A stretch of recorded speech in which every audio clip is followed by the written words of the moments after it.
ആ നിങ്ങള് ഈ നാടിന്റെ സൗഹൃദത്തെ തകർക്കാൻ കടന്നു വരുന്നത് മമ്പുറത്ത് സയ്യിദ് അലവിക്കോയ തങ്ങളെ പോലെയുള്ള മഹാനായ മനുഷ്യർ ജീവിച്ചിരുന്ന മണ്ണാണിത്.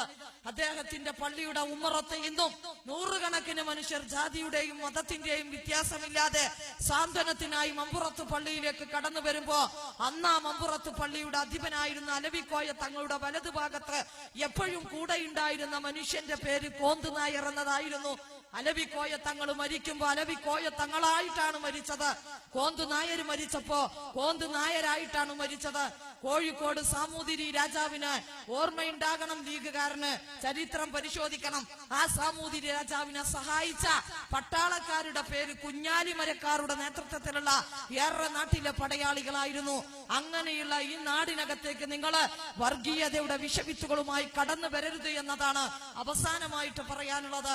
മഹാകവി പൂന്താനം ചൊല്ലിയിട്ടുണ്ട്, കൂടെയെല്ലാം ഞങ്ങൾ പിറക്കുന്ന നേരത്ത്, കൂടെയെല്ലാം ഞങ്ങൾ മരിക്കുന്ന നേരത്ത്, പിന്നെ മധ്യേ ഇങ്ങനെ കാണുന്ന നേരത്ത് മത്സരിക്കുന്നത് എന്തിനാം വൃത.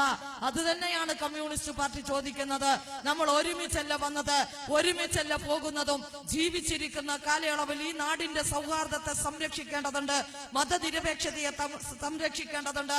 അത് ഞങ്ങൾ സംരക്ഷിക്കുന്നത് കൊണ്ടാണ് ഒരു വർഷം കൊണ്ട് 27ഓളം വരുന്ന സഖാക്കളെ RSS കാരനും NDF കാരനും കോൺഗ്രസുകാരനും ലീഗുകാരനും ഒക്കെ ഞങ്ങളുടെ സഖാക്കളെ ഇങ്ങനെ കൊന്നൊടുക്കുന്നത്.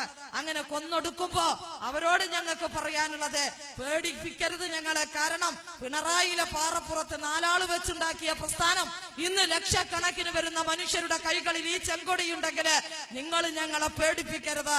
RSS കാരന്റെ രാമരാജ്യം നടപ്പിലാക്കണമെങ്കിൽ അവൻ ഇല്ലാതാക്കേണ്ടത് NDF-നെയാണ്.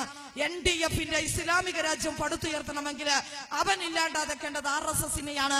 പക്ഷെ രണ്ടു കൂട്ടരും അരിഞ്ഞു തള്ളുന്നത് കമ്മ്യൂണിസ്റ്റുകാരനെയാകുമ്പോ അഭിമാനമുണ്ട് ഞങ്ങൾക്ക് കമ്മ്യൂണിസ്റ്റുകാരായി പിറന്നതിൽ. കാരണം പേടിയുണ്ട് നിങ്ങൾക്ക് ഞങ്ങളെ, പക്ഷെ ഞങ്ങൾക്ക് പേടിയില്ല. കാരണം ഞങ്ങളുടെ രക്തസാക്ഷികളെ ചില ദൗത്യങ്ങൾ ഏൽപ്പിച്ചിട്ടാണ് ഞങ്ങൾ ഏൽപ്പിച്ചു പോയത്. ആ രക്തസാക്ഷികളുടെ രക്തം കൊണ്ടാണ് ഈ ചുവന്ന ചെങ്കൊടി ഇങ്ങനെ ഈ വാനിലേക്ക് പാറി പറക്കുന്നതെങ്കിൽ അതിനെ നോക്കിയിട്ടാണ് ഓരോ കമ്മ്യൂണിസ്റ്റുകാരനും